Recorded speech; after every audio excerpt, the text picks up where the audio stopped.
everyone. Thank you so much for joining hashtag No Limits. I am your host, Shelly Kino, and hashtag No Limits is about people who society places limits upon, but who are busting through those limits. Ophelia says in Hamlet, we know who we are, but not who we will be. And I believe that to be 100% true, and that there is no better or more beautiful example than the caterpillar turning into the butterfly. The caterpillar, for those who don't know, literally dissolves into its cells and then reforms into the butterfly in the cocoon, but it's not finished yet. It still has to struggle to fight its way out of the cocoon in order for its wings to be strong enough to take it everywhere it wants to go once it gets out. Well, none of that can be easy. And something that my daughter gave me as a present recently, and it's an excellent point to go with this, is just when the caterpillar thought its life was over, it becomes a butterfly. And I think that's such a beautiful sentiment. And I just love the whole concept, as you can tell. It's not an easy process, though, and neither is busting through the limits that society places on a person or that we ourselves sometimes place on ourselves. So today I welcome Karen DeLoach, and she is going to share with us a unique approach, I think, to our creativity and to broadening our horizons and our intelligences. So Karen, thank you so much for joining today. How are you doing? Great. I'm so glad to be here. Thank you. That was beautiful. I learned something today too. I didn't realize that they actually dissolve inside that cocoon. That was really Yeah. Thank you for sharing. Yeah. Oh, absolutely. My pleasure. I love that very much. And since I have found that out, I have just been kind of fascinated. And so if there's anywhere that I can go and learn more about butterflies or see them going through the process, I've taken time now to sit down and do that and really enjoy the creation that is involved and the process that is involved, that God has done that. And it just constantly re-energizes me to think of the possibilities, which is, like I said, hashtag no limits. So go ahead and introduce yourself and tell the audience about you.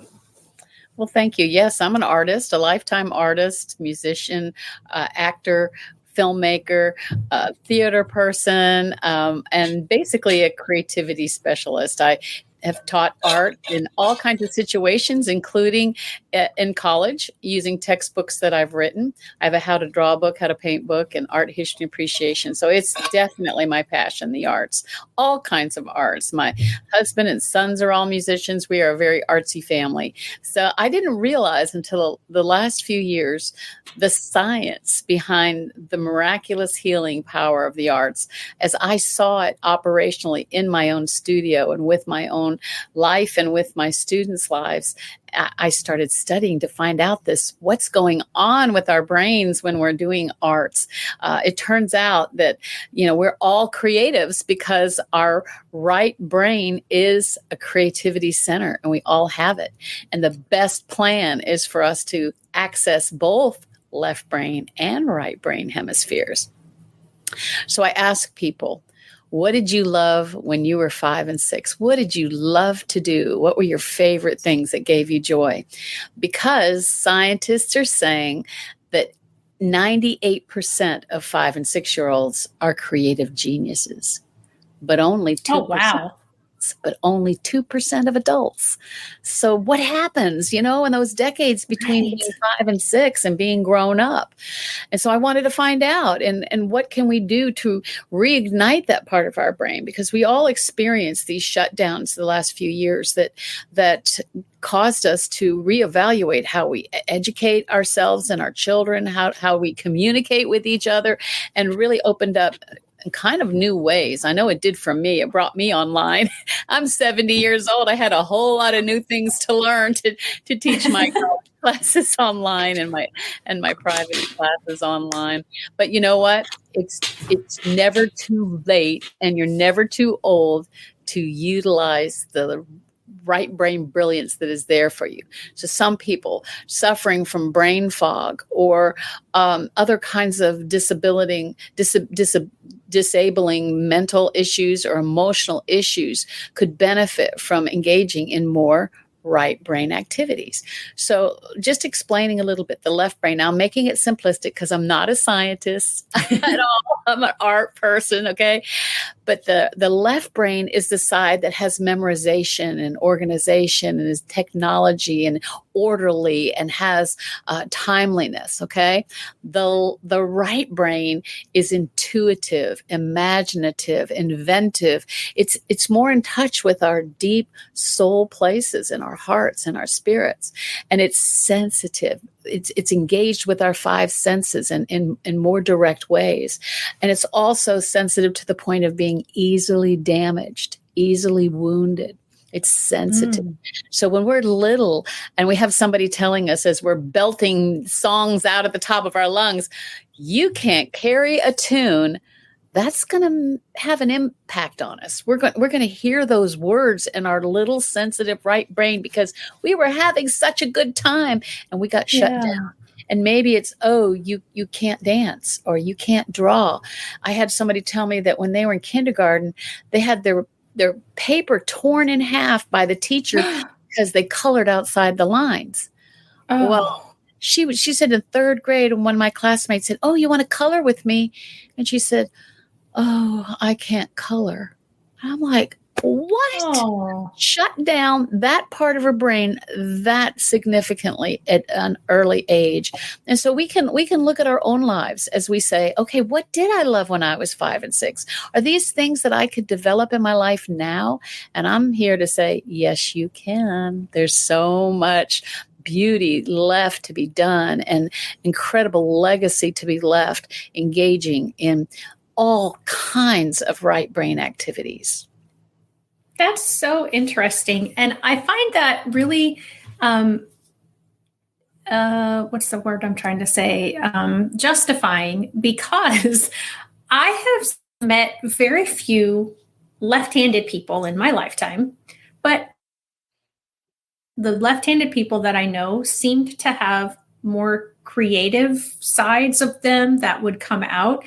And if I'm understanding how the brain works, the right side of the brain activates the left side of the body, and the left side of the brain activates the right side of the body. And so that, and I've heard the joke, like, oh, left-handed people are the only ones in their right minds. I love that since I'm a lefty, half my family left-handed. I feel like and I've always thought that their handwriting was so much more flowy and flowery. And usually the ink is all on the side of our hands because we're right. Well, yes, because you're going over what you've written. Yes, that makes sense. I find that really interesting. And like I said, like justifying that what I was thinking, there's actual kind of science behind it. It wasn't just a strange observation that I was making. There was this is probably somewhat true. Definitely. And what you said about go ahead. Lefties either. Right. Oh yeah, I know. But what you said about the child in kindergarten having their paper torn up because they colored outside the lines, that kind of stuff just breaks my heart and makes me mad all at the same time. As a teacher myself, I just get so angry that adults would treat our children in such a way that as a 5 or 6 year old, however old that kindergartner was, that to have that paper torn up. I mean, I don't understand what that person thought they might be teaching that child in that moment. Either. It floors me. And because I had an experience. Now I was 19 years old in college, so I wasn't a small child, but I was vulnerable. I went to art school because it was challenging for me. I love to draw, and I love to draw portraits of people and places, and I wanted to learn more, but I also could do theater in this liberal arts school I went to. And so I was very engaged in all kinds of arts there and sports, which are highly connected, by the way, the arts and sports. And I was doing great my first year, drawing and design, doing great. The second year, when I started my major in painting, is when things fell apart for me. I tried 4 different painting classes with 4 different professors, and they all came to the same conclusion, that I couldn't paint, that I wasn't a painter, that I was a Oh. sculptor. I was a three-dimensional artist.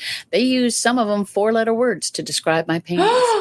I was devastated. I might not have been 5 and 6, but I was devastated. So much so that I switched my major in graduate school and went to study three-dimensional art, sculpture, and ceramics, which I still love. But there was a place in my heart I still wanted to paint. So even after I finished school, I was still trying to paint. And I would get to a certain point and then I would quit. I could not finish my paintings. And it didn't really consciously strike me that I had come into agreement with these teachers until I saw these stacks of unfinished paintings. Well, fortunately, God brought a mentor into my life, and Bob Brown had been to the Chicago Art Institute, speaking of Illinois, where they taught the fundamentals way back when. And he taught me how to paint. Well, because I didn't want to be an abstract expressionist, I wanted to be a naturalist or an impressionist. I needed the skills to be able to make representational art. And he taught me to do that, which quite frankly, not only made me a better painter and even an award-winning painter, but it made me a better teacher because I realized that anybody that wants to learn to paint can. Now, I'm not saying my college professors were trying to derail my creative life, but they thought they were saving the world from bad art, I guess. I don't know. But they heard my heart. I came into agreement with those words, just as our right brain that's so sensitive hears these things, and then it transfers over to the left brain, and there becomes this bully voice inside that says, "You're just showing those art teachers right. You're proving them right by not being a good art painter." So, I was happy to be able to defy their words, become an award-winning painter, and even a muralist, which has a funny joke too, because my mom, who recognized art talent, gave me paper and pencils and crayons to draw with. Well, they just weren't big enough, quite frankly. So I ended up coloring on the walls. Uh-oh. Big trouble. But, how could my mom know that eventually I was going to be a muralist? Sure. Well, yeah. I mean, we're not advocating for anybody to go out and let your child color on the walls thinking they're going to be the next budding artist. But maybe my husband says all of our walls are just my canvases of paintings on all the walls, and I've painted in churches and restaurants and homes, and love working big. What can I say?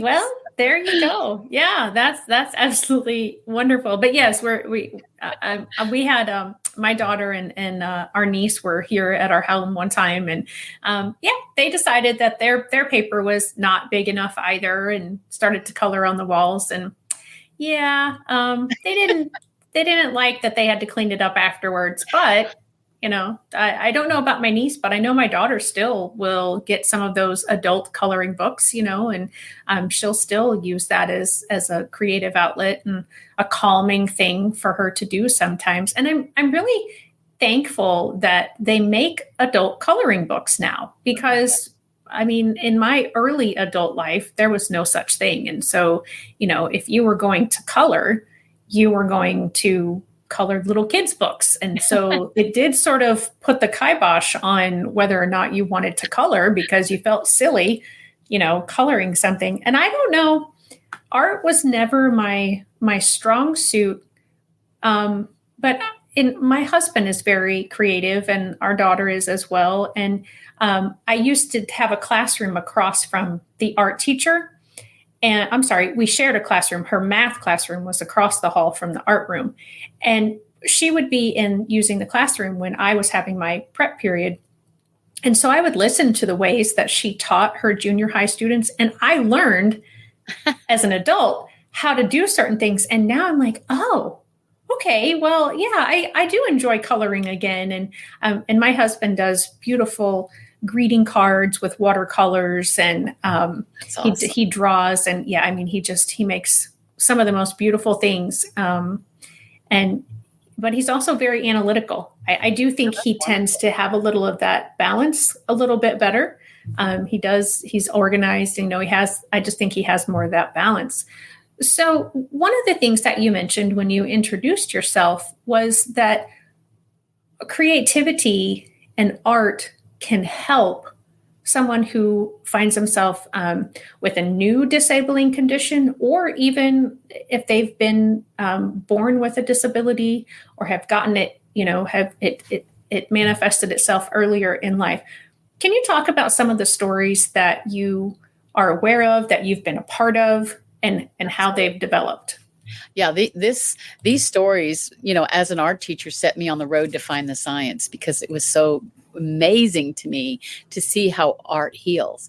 So I had a young man that I was a homeschool mom. I was the homeschool art teacher for our community.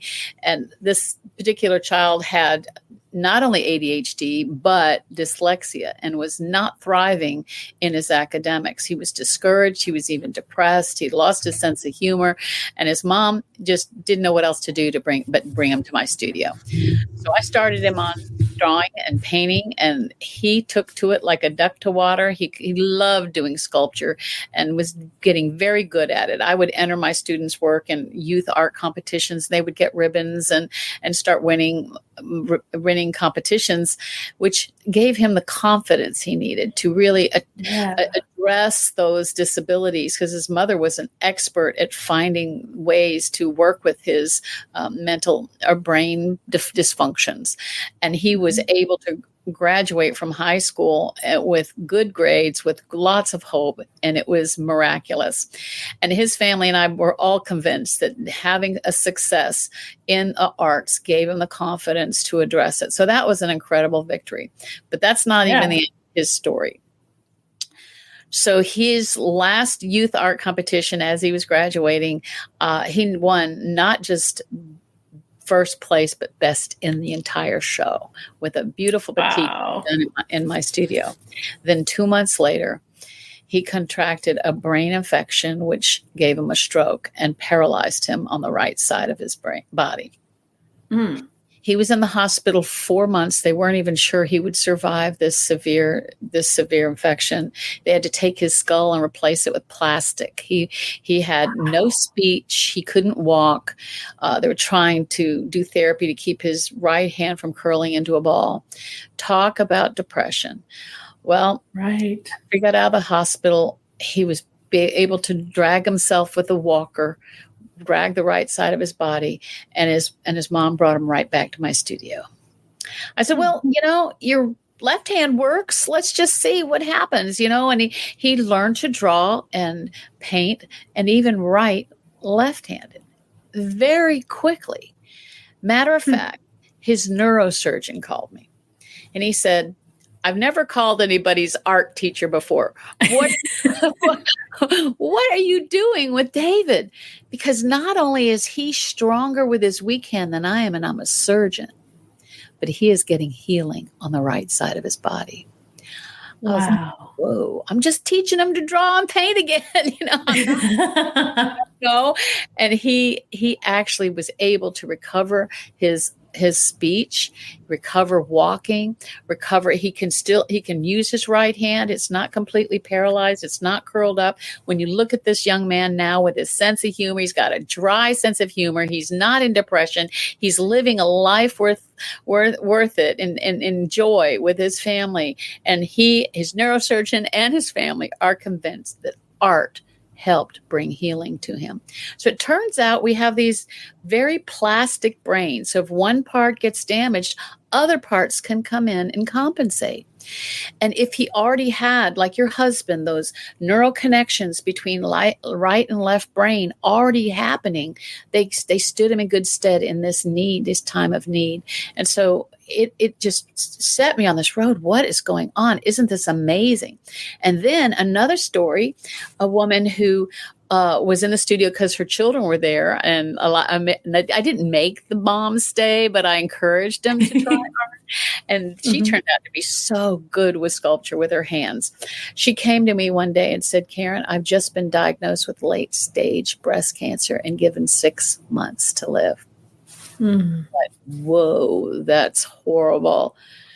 I said, well, look, I'm preparing for this huge art room installation in 9 months, and I need help. I've got hundreds of pieces to make. I could really use your help. She's like, Karen, I don't even know if I'm going to be here in 9 months. I said, well, you know what? You'll have a legacy to leave your family. Let's try it. So anytime she wasn't doing the medical things, she was in the studio. We had such a great time making all kinds of cupcakes and cakes and candies and cookies, because the show is called Taste and See Sweet Shop. It looked like good chocolate shop, but it was all made out of porcelain. So there we are figuring out what glaze to use to make dark chocolate versus, milk chocolate. Versus, and now what kind of cupcakes do we want to make? And how do we make cakes and pedestals and all of these things? And we had a blast. Well, sure enough, she was there for the show 9 months later and actually went into remission. Praise God. Better than that. Yes. She's been cancer-free for the last 6 years, completely cancer. Wow.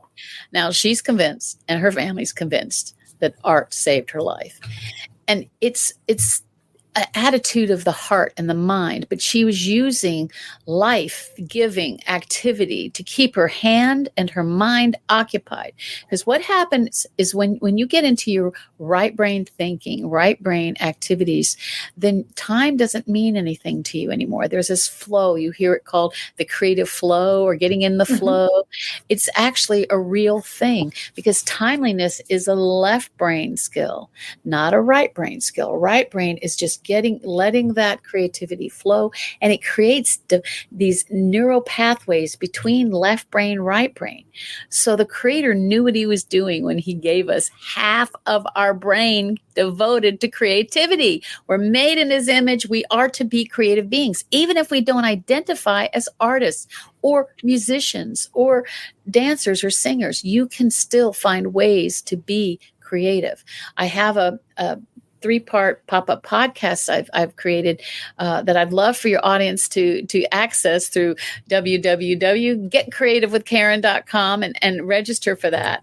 And it will be other ways. I can show you lots and lots of ways to exercise and stir up your brilliant right brain, because that does overcome brain fog. It's miraculous. They're saying that it helps with Parkinson's and other type of neurological diseases, just utilizing your right brain. I've had other clients that got diagnosed with Parkinson's, and the right hand was so shaky, they started learning to draw and paint left-handed, and again, had healing on the right side result. I can't explain it. I just know it's real. It's miraculous, and it's real. There's so many ways to engage that right brain. We've got to catch up with our brilliant left brains. And, when I talked about 5 and 6-year-olds being so creatively brilliant, adults not, it's because they haven't learned that they can't be yet, most of them. So they're right in their full mental capacity. And so as we have an education system, as you know, as a teacher, that very much stresses memorization and order and critical thinking and all of the things that are very strongly left brain, we've kind of trivialized. A lot of schools don't even have full-time art teachers anymore, or music teachers, or theater. We just had it as a club in the high school I went to. So it wasn't even a course you could take. And these things develop and help us stir up those right brain creative juices that we just really haven't understood create a more brilliant person. Because your SATs, they're only going to evaluate how smart you are with your left brain, not your right brain. Yes. Yes. And I can't tell you, I'm sorry to cut you off. I can't tell you how often I have said to students when they have, or even to families when they've gotten those IQ test scores back, and they're told that their full scale IQ is below average or low average or even high average. And I say, you understand that that's only a snippet of who you are. And if you're really good at visual spatial things, which comes from the left brain, then you're going to do a whole lot better on those kinds of IQ tests. If that's not your strength, and that is not everybody's strength, then you're not going to score as well. And so to hear you say that, just validates what I have said to students over the years. I do just want to very quickly, so I've got the website again here on the bottom of the screen.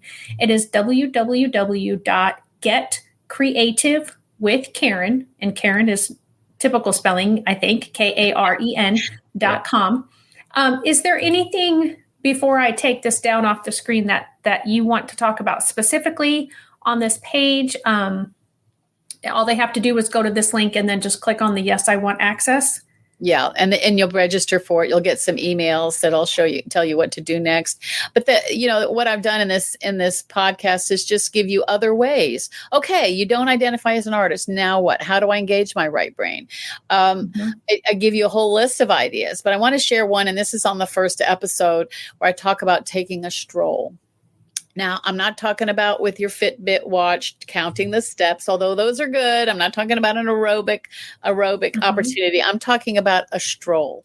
Now, something about being in the moment engages the right brain and the left brain. When you're strolling along, you're using your like you said, the spatial, knowing where to step. That's very left brain. But noticing the clouds, noticing the trees, hearing a woodpecker or the owls, depending on the time of day, smelling the flowers, or children playing, or dogs barking. Seeing other neighbors. Maybe you're walking with a loved one or a pet. And you're in noticing the moment that you're in.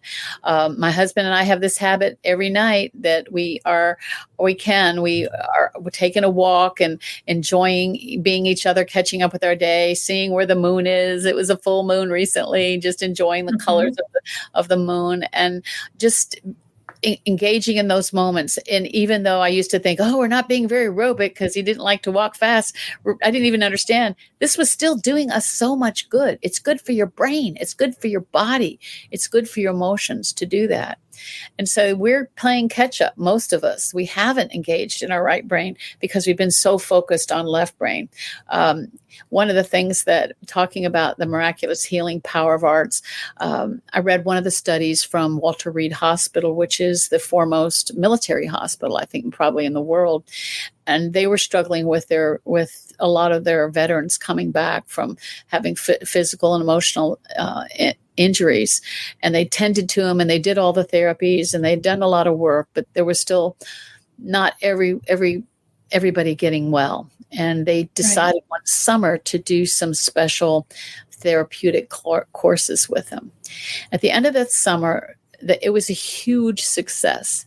And they did a survey, and the overwhelming majority of these soldiers, now these are soldiers, identified, they said, what was your favorite part of this summer? And the overwhelming, like 85% said art. So there is something powerful. You mentioned coloring books for adults. My 92-year-old mother was coloring with her great-granddaughters recently. Now, these were children's coloring books. He said, Karen, you're absolutely right. I couldn't believe how relaxed I felt, because just these 15 minutes a day, 15, 20 minutes a day releases serotonin, which is the happiness chemical, releases dopamine. It also releases pent up stress hormones, or cortisol, which is, some of it's good, but too much is bad. All of these wonderful benefits, feel good things happen engaging with our right brain. She said, I felt it. I could feel myself relaxing. And so that's why they have adult coloring books. And I've talked to other people. They have little crossword puzzles and little things that they do when they're feeling stressed, because it releases that stress. It helps us engage both sides of our brain, build these neural pathways. And those neural pathways don't go away. So once you build them, they're there. Just like with my young student, David, he had already been building those pathways that stood him in good stead when he had an injury. So I encourage you, find something you love. I have some other ideas. How about gardening? Do you like to garden? Sometimes. I'll be honest, it's not my favorite thing, but I do like to get down and dirty with the mud. And I think the thing for me that is my outlet for any kind of thing, honestly, is being helpful to other people. So I don't necessarily like to do my own gardening, but if I'm at someone's house and I know that they need help with pulling weeds, I'm more than happy to go pull their weeds. Oh, If they, get you know, the if they same need, benefit. right, if they need fruits or vegetables picked, or, you know, if they need their lawn cut, I'm always happy to do it for others. But for me, it's not as enjoyable unless it's for others. I don't know if that's some weird thing about me, but You're still going to get the benefit. I married a master gardener, so I get the oh, benefit. there you I go. get the fresh picked flowers. So from his Oh, those are real. Oh my gosh, I thought those were yes, silk. ginger and Wow. roses. Yeah, and it smells like Oh, that's heaven too. beautiful. Oh, yeah. Not only do we use the roots for spice, but I get to enjoy the blooms all summer long. Oh, that's awesome. Cooking Yeah. is another way to build up your right brain left brain connections, because you follow recipes or you don't. You grandma's old recipe, I add chocolate to my grandma's old recipes, or I'll do something different. You're utilizing those creative juices. So here's another study that I found fascinating. So do you like to sing in the shower? I just like to sing anywhere. I like to sing in the car when nobody can hear me, but singing in the shower. So they do a study, scientists will study anything, right? So they're studying people as they're taking a shower. So there you are, rub-a-dub-dub, scrubbing the tub. You're letting your left brain rest. You're using it because you're moving, but you're singing along your favorite song, or for us, it would be worship music, singing along, worshiping. And you get out of the shower, you feel good. You release the serotonin. You're all warm and fuzzy, and you get an idea. Maybe it was a answer to a question you had with work, or a solution to what's going to be the title of my next book, or maybe answering a relationship issue. It's a new idea, because as you're singing along, you're creating these new pathways that come up with solutions that you don't even realize are happening while you're scrub-a-dub-dubbing and singing in the shower. Isn't that great? Oh my gosh. Yeah. I've had that happen before, where I get out of the shower after, like you said, singing or doing a praise and worship song. And all of a sudden, yeah, something that I wasn't thinking about while I was in the shower, I now have a different approach or an answer, or, a different insight into. And so it's the Lord, when he designed us, he had a lot of purpose in mind. He was very intentional. And it's just always amazing to me when the science says, yep, that's how it works. That's what our Creator gave us, what Jesus gave us. Yeah. So yeah, I'm saying this. I'm 70 years old in this really exciting time of my life. I raised my children, homeschooled, was in that world for 30 years, taught in college, had a career, but now I get to spend as much time as I want being creative and helping other people get creative. For like you, it gives me so much joy. I feel like God said it was my superpower, stirring up the creative in others. This is something I feel passionate about. It's not too late for us. We don't have to have dementia. We don't have to get infirm and have a useless golden years. They really should be the most incredible decades of our life, as we have had all this experience and knowledge and wisdom building up in our lives. And we can look and say, what is it that brings me the most joy? Because you want to have that in your life. And that's what I want to encourage everybody. And if you're trying something new, because we have so much access online to learn anything. Maybe you always wanted to learn to play the piano. It's not too late. Get a keyboard and take lessons. For me, even though I've had sore knees because of the old gymnastics career as a teenager, I'm taking line. I signed up with a friend to take line dancing next month. So there's ways to engage in things that brought you joy. It's not too late. And I say it's good for you, good for your brain, good for your body, good for your emotions. And you can have a very full, rich, engaging, fulfilled, joyful life, no matter what your age or what you're dealing with. That's so incredible. And that's so encouraging. And, again, I'm thinking about how I've seen this kind of play out in people's lives. So I have an aunt who will be 92 in next week. And she is so active. But she has been a painter for the last 20 plus years. and she does now. She just about 2 months ago moved into an assisted living home, and they have arts and crafts, and they have painting, and they have bingo, and they have all these different things, and she's thriving again. And she's battled cancer multiple times, has some memory issues and some other health issues, but she's doing fantastic now that she has like that daily. When she before moving into the assisted living, she would paint with friends like once a week, but now she's doing something arts and crafts every single day. Wow. And so again, it just says to me, here's the proof in all the science that you're talking about. I am seeing it living out. Yeah. And so that makes me wonder, how do we, like, for our veterans, I think my husband's a veteran. Many of my family members and friends are veterans. And how do we help them more? Because you said all those soldiers said that was their favorite part. So what do we need to do? Like, is it talking to legislators? Is it, just putting them all in contact with your podcast and teaching them all the ways that way? Or, like, what kind of things do we need to do to make that happen? And then what do you see? You've given a few examples already, but is there anything that really works better for individuals? Or is it really just that individual has to find that for themselves? Well, I think it's both ways. Yeah, vote for somebody who's already got a record of helping our veterans. Sure. People that care. My husband's a veteran also, my whole family.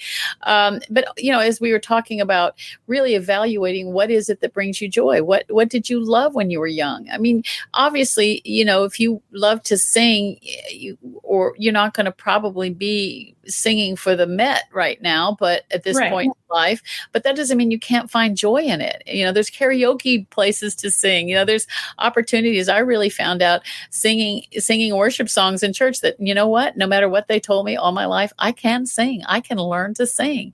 And it really helped when I came out with the courses that didn't have a very wide range because I have a low voice. It went from here to here. I'm like, I can't go there, but I can sing those songs that just have a few notes, but they're scripture, make me happy, and I found I can sing them all day long. And, it's finding what brings you joy. And it is very personal, but there are certain things and there's certain community things that I know I've got an arts community, Christian Creatives group on Facebook where we encourage each other. We share what we're doing, what we want to do. But art, which is my particular interest, but I also love theater. So I got involved with a local theater group. Now we got shut down for a couple of years when we started doing video, but they're always going to need grandmas in movies, I mean, just because I can't be the ingenue anymore, but that doesn't mean there's not a part for me. I've even played a tree before, and there you go. So there's so many opportunities. It's just like what floats your boat, what makes you happy, and these are God-given gifts that are inside you, and it's not too late. We talk about going to old folks' homes to entertain them, but what if in the old folks' home you started entertaining your community? Because I'm sure there's singers, musicians and all kinds of talent there, like your aunt, showing forth her talent still in an assisted living facility. They could have an art show there and invite the public to see their particular talents being demonstrated. There are so many ways. And, that's why when you get creativewithkaren.com, you can see some more ideas. There's and you can even contact me, and I have a list of 50 different ways to be creative. And there's ideas for everyone. There's so many ways. And it really, truly, it's easy. It's not a hard thing, but it's not a passive thing. And this is what you understand when you're just sitting, letting TV, blah, blah, blah, blah at you. You're not engaging your right brain. You're barely engaging your left brain. But when you are proactive, either in having communication or connecting or making something or doing something, you're actually then going to be engaging left brain, right brain. So that's what you want to make sure as you get older, not to give up all of these wonderful abilities that are still inside of you and still can be nurtured and trained. Awesome. Thank you. So what's an example of a great client outcome What does that look like for you and your clients? Well, one of the things I've been teaching so many years, and I've taught a lot of children and all kinds of different challenges, not just the ADHD or dyslexia, but also autistic or on the spectrum. And of course, more and more children are turning up. And sometimes, finding them to be able to follow my directions and enjoy drawing and painting and finding ways to communicate. If they're still verbally struggling or emotionally struggling to connect, they can discover ways to connect. And I've 100% seen improvement in every one of my students, no matter their own personal skill level, with following my How to Draw book, my How to Paint book, because they're very foundational and they work for all ages. Just like if you were going to take up the piano right now, if you're starting at 50, you're starting at 20, starting at 5, you all have to learn where's middle C, where do your fingers go, and then how to translate those notes on the paper and on the piano.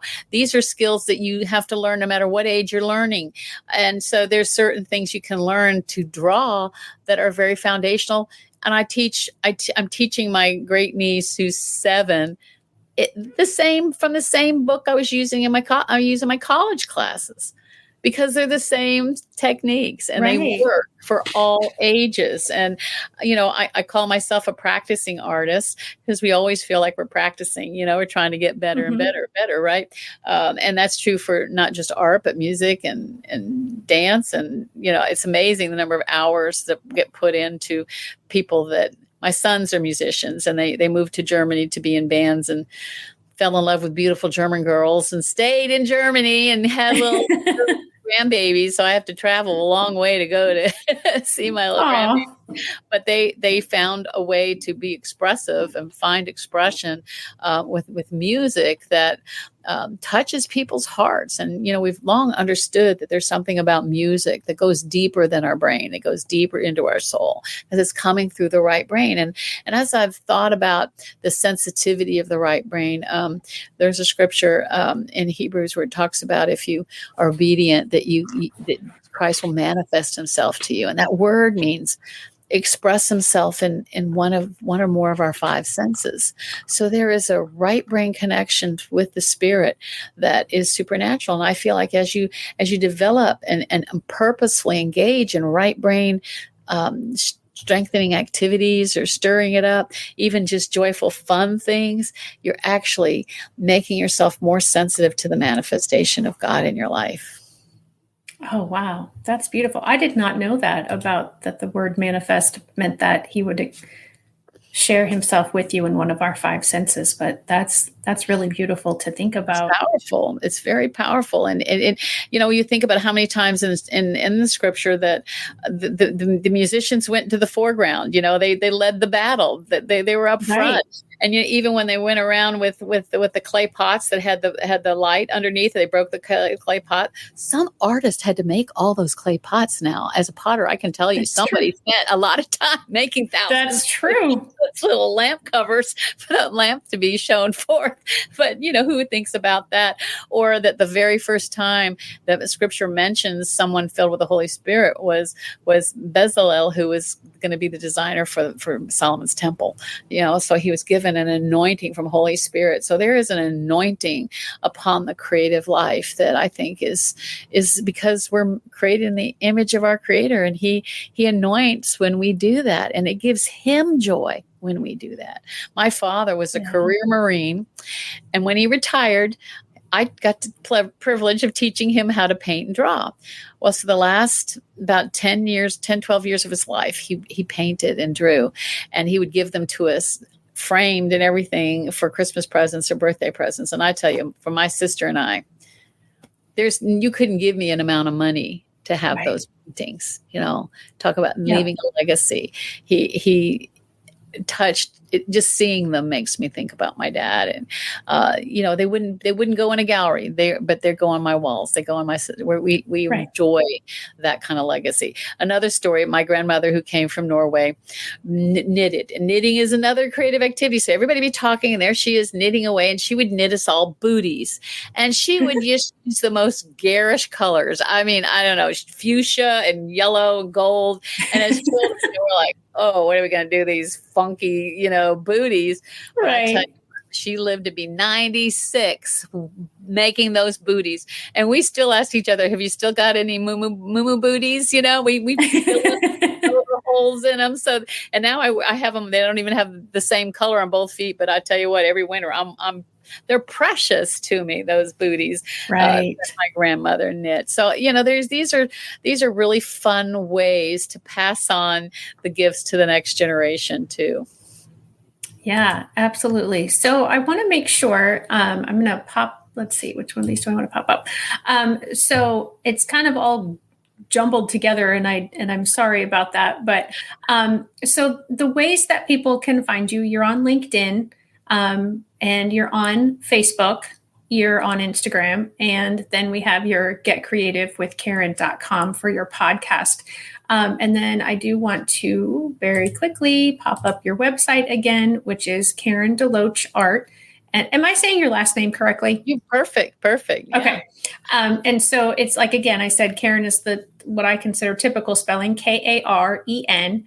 D as in Dan, ELOACHART.com. For those who are only listening to this and not watching the video, I want them to be able to find you as well. But it'll be in the show notes for those who are just listening on the podcast. But so I presume that you can work with people virtually, of course. Do you offer classes or anything in person in your area? Yes, I do. I still do. And, I did a big workshop. I do them for corporations sometimes, talk about brain efficiency to businesses, do that too. And I've done that locally in Charleston, South Carolina. I've also gone places, gone down to Florida, Orlando to do one in January, did one in Mexico in April. So yeah, I've had wow. to do workshops because it's opens people's ideas and minds to their own possibilities. I think that I do work with individuals and I work with groups. I'm getting ready to do a group course that will be free. I'm going to be starting probably at first in September. It'll be weekly, a free class. And if you connect with me on any of these links and just say, I want to be participating, give me your email. I'll make sure you're and get the links when I start that next month. Because I really feel passionate about this. We're going to get people stirred up, and find out what their gifts are and how they can have more joy. And it brings healing. It brings restoration in so many ways. It's amazing. Yeah. And as I said before, I shared the room for a few years with the art teacher. And that was the one class that we tried to get my students, and I was a special ed teacher. We tried to get them in those art classes, even if the reading material was not at their level but we wanted them to participate. And I'm thinking back to those times and thinking about how happy my students were and how, some of their artistic abilities were incredible when their academic abilities were not what people would consider incredible. I mean, it took a long time for my sons to not believe they were stupid. One of my sons was also ADHD, and, he still spells everything phonetically, which would be great if it worked, but it does more in German than it does in English. But, realize that his gifts were more creative than those academic worlds. When I created a textbook for my college classes, it's because I was been teaching in Orangeburg, South Carolina, and most of my students were never going to have another art class. And I realized after a few years that the art history appreciation textbooks in most colleges are written by art historians. I'm sure they love art, but they're making these books from the left brain, not the right brain. So I wrote a book, not only is it from a biblical worldview, I got to choose the images that celebrate life, that celebrate the incredible richness of our culture. I also included 1,800 images. Now it's owned by Kendall Hunt that basically paid for all those 800 images, but I have a page, I have a chapter that's all about local art that celebrates, community celebrates life from where we live here in the Low Country. And this is the cover art is from a Gullah artist whose family are descendants of slaves. They were given some property and they brought their Western African culture to the community as farmers, as fishermen, as rice farmers, and basket weavers. And if you go to Charleston, South Carolina, you'll see some Gullah artists creating these Sweetwater baskets. They're incredibly beautiful. And so Jonathan Green, who went to the Chicago Art Institute in your very state in Chicago, he came back and he came back to South Carolina and he celebrates the beauty of his culture, the colors, the shapes, the textures of life from his community. So he hasn't spent his career bemoaning and, complaining because he's a descendant of slaves, which is true. He's chosen to celebrate the beauty and the life of his community, and he makes a huge difference in people's lives. And my students absolutely love his work and celebrate with us what he's accomplished as an artist. And he's internationally known, not just in South Carolina. So that's the kind of work I wanted my students to engage in. And then I make them learn, I make them draw. I make them take some of my exercises and find their own gift, have it stirred up. And then I make them choose out of this 600-page book. Who's your favorite artist? What's your favorite image? What did you love? What stopped you? Because art needs to be in our world. Music needs to be in our world. So these things are free to everyone. You can make copies of art for 50 cents. You can make a copy at UPS, 50 cents, and a frame from the dollar store, and you can have art on your wall that represents what you love, images that bring you joy. And I grew up, my godmother was an artist and went to school with Andy Warhol in New York, and she gave me my first art supplies when I was a little girl. And my parents had some of her abstract expressionist paintings. And I remember just spending hours looking at the colors and the shapes and trying to find images in those shapes and enjoying it. So, engage in the arts for your own walls, for your own world too. It'll bring you so much life and joy. Yeah. As I mentioned, my aunt before, we have a few of her paintings in our house. And then my husband has a cousin who has done different, using different kinds of mediums and shit. So we have some of her artwork in our house. And when you look around our house, there's not much that's been store bought. It's all love purchased. And that's perfect. Yeah, it is. I mean, it just, we have photos of family members and I think, for us, it's a very warm and inviting place because of all of those touches. Yeah. So, well, Karen, we just have a couple of minutes. So I just want to give you opportunity. If there was anything that you've said to yourself before you came on today, I want to make sure that I say this or I talk about this, that you have that opportunity now if we haven't already covered it. Just a couple of sentences. Thank you for that. I appreciate this time. But one of the things I've learned, and I started doing this right from the start, teaching out of my studio, now on my internet line, this is creating a safe space.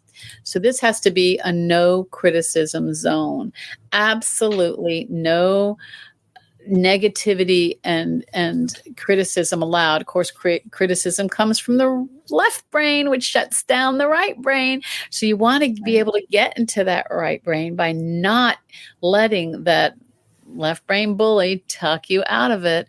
You have to keep yourself open to new things and trying new things, and give yourself grace, the same grace you would give anybody else who is new, who is trying something brand new. So that grace will help you get through the learning curves and find fun in the learning. I know it's very possible to try the piano, try line dancing, try new recipes, try gardening, things that just try weaving and knitting, try something new and give yourself a safe space that you're allowed to make mistakes. You overcome that paralysis of perfectionism that thinks that if it's not perfect, it's not worth anything. And that's just a total lie from the pit. It's not true.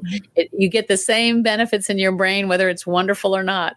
I know my grandmother tried to teach me to knit, and I'm left-handed and she's right-handed, and I could never get it. It would always slip, and she finally gave up on me. But it was fun just to have that experience with my grandmother before she left. So it's worth it. It's worth trying it. It's in your heart. It is. It's something that's deep there.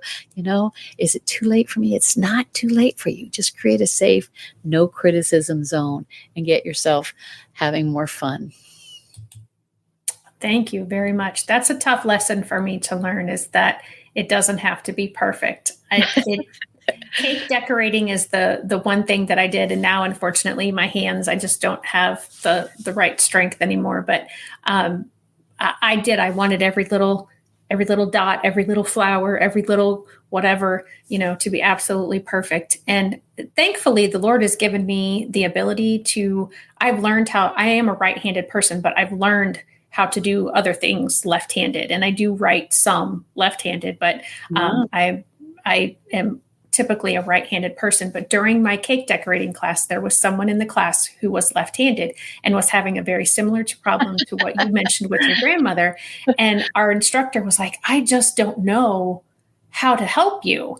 And so I went home, and it was just a weekly class. And between that class and the next class, I taught myself how to do the steps with my left hand so that the next week I could go back and teach that person. But that's what I had done as a teacher. Wow. I had left-handed students, and I thought, I can't tell them with my right hand how to form the letters in cursive. And so I taught myself how to write left-handed, so that I could help my left-handed students. Amazing. That's wonderful.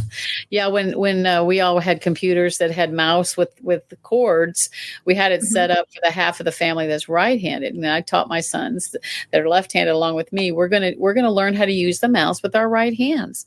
And man, it's something that I've never been sorry to do. We actually now have the advantage that we don't need that anymore, but we still you type with both hands, and more you can do with both hands. One of my sons is ambidextrous. He played baseball left-handed, pitched left-handed, first base left-handed, batted left-handed, golf left-handed, and he broke his left hand and started writing right-handed. So then he started writing. And as a guitar player, again, you're using both hands, so it's something that being able to be ambidextrous. And so my older student that I'm working with to teach him to draw left-handed, I said, I'll draw right-handed with you, while you're drawing left-handed. And, when my husband and I had a painting business decades ago, when you're on a ladder, you want to paint all the way to one side, and then the other. You don't want to get up and down and use a different. Exactly. You learn to paint with both hands. You learn how to do it that way. You can do it. Yeah.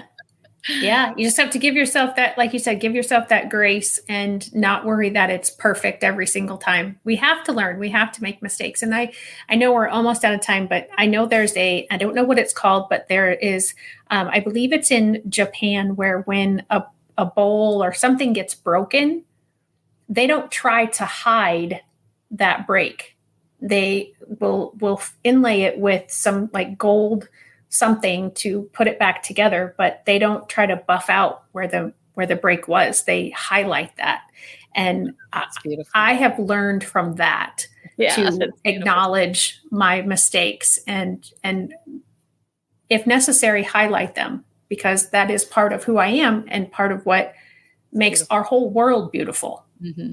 So, Shelley, I just want to commend you as a podcaster too. You realize that just podcasting, you're using your left brain, right brain, because you have to have order and technology and set up the schedule and line up your guests, but you're also creating brand new content, which is the very definition of creativity, is coming up with something new. Albert Einstein said that creativity is intelligence having fun. It sounds like you are an amazing teacher and you're a wonderful podcaster. So thank you so much for having me. It's been a pleasure. Well, thank you for saying that. It's going to make me cry. I I do appreciate that, and I really like that saying. I'm gonna have to maybe get that on something and have that kind of behind me, so that that's something else that we can inspire people. But Karen, this has been such a lovely conversation. I have so very much enjoyed it, and I appreciate everything that you're doing and everything that you have brought to the world. What a tremendous gift, and what a tremendous opportunity to help people go from being that caterpillar to being that butterfly, and having no limits in their lives. So thank you so much. And thank you to everyone who is watching or listening in the replay. Make sure to like and subscribe to the station, the YouTube channel, the Facebook, wherever you're hearing or watching this, so that you don't miss an episode of #NoLimits. Thanks, everybody. Have a great week. Hey, parents and teachers, are you tired of IEP meetings that feel like a battle? Let's put an end to the tension and create a collaborative, calm, and respectful environment together. Shelley Keno, your go-to IEP consultant, can transform your meetings into positive and productive experiences. With Shelley Keno, your child is her top priority, your voice is heard, and you become confident. Shelley Keno is making the world better for all, one IEP at a time. Visit www.shelleykeno.com for more information and set up your free 20-minute consultation today. That's shelleykeno.com, SHELLEYKENOW.